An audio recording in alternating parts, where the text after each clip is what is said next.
ఏది అయినా ట్రై చెయ్యి ఆచి చికెన్ మసాలా. ఆచి చికెన్ మసాలా. ప్రధాని మోదీ దేశద్రోహి అంటూ రాహుల్ గాంధీ చేసిన వ్యాఖ్యలపై రచ్చ రాజుకుంది. రాహుల్ గాంధీ ఉగ్రవాదుల భాష మాట్లాడుతున్నారని బీజేపీ కౌంటర్ ఇచ్చింది. వరుస ఓటమిలతో రాహుల్ ఇలా మాట్లాడుతున్నారని ఆ పార్టీ నేతలు మండిపడ్డారు.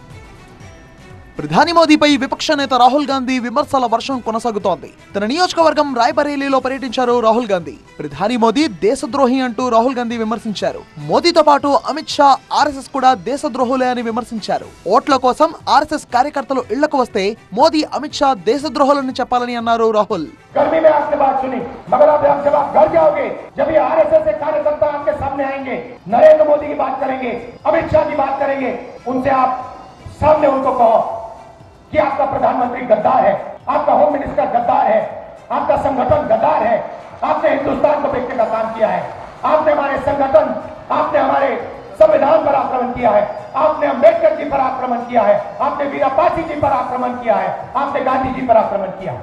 खुल के उनसे कहिए. అతి త్వరలో మళ్లీ పెట్రోల్ ధరలు పెరుగుతాయని హెచ్చరించారు రాహుల్. అధిక ధరలతో సామాన్యులు అల్లాడిపోతారని హెచ్చరించారు.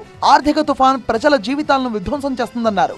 దేశ ఆర్థిక వ్యవస్థ సర్వనాశనం కావడానికి మోదీ, అమిత్ షా, ఆర్ఎస్ఎస్ కారణమని తీవ్ర ఆరోపణలు చేశారు రాహుల్ గాంధీ. नरेंद्र मोदी ने हिंदुस्तान के आर्थिक सिस्टम को बेच दिया है. उसने अडानी को, अंबानी को और अमेरिका को हिंदुस्तान का आर्थिक सिस्टम पकड़ा दिया है. अब आर्थिक तूफान आ रहा है और नरेंद्र मोदी और हिंदुस्तान की सरकार आपको नहीं बचा पाई. देखना 2-3 महीने में आपको पता लग जाए कैसा जबरदस्त झटका लगने वाला है. రాహుల్ వ్యాఖ్యలను బీజేపీ నేతలు తప్పుపట్టారు. 140 కోట్ల మంది భారతీయులను రాహుల్ అవమానించారని మండిపడ్డారు. राहुल गांधी जी का आज का बयान बहुत ही दुर्भाग्यपूर्ण है और कहीं न कहीं उनकी अराजकतावादी मानसिकता को दिखाता है.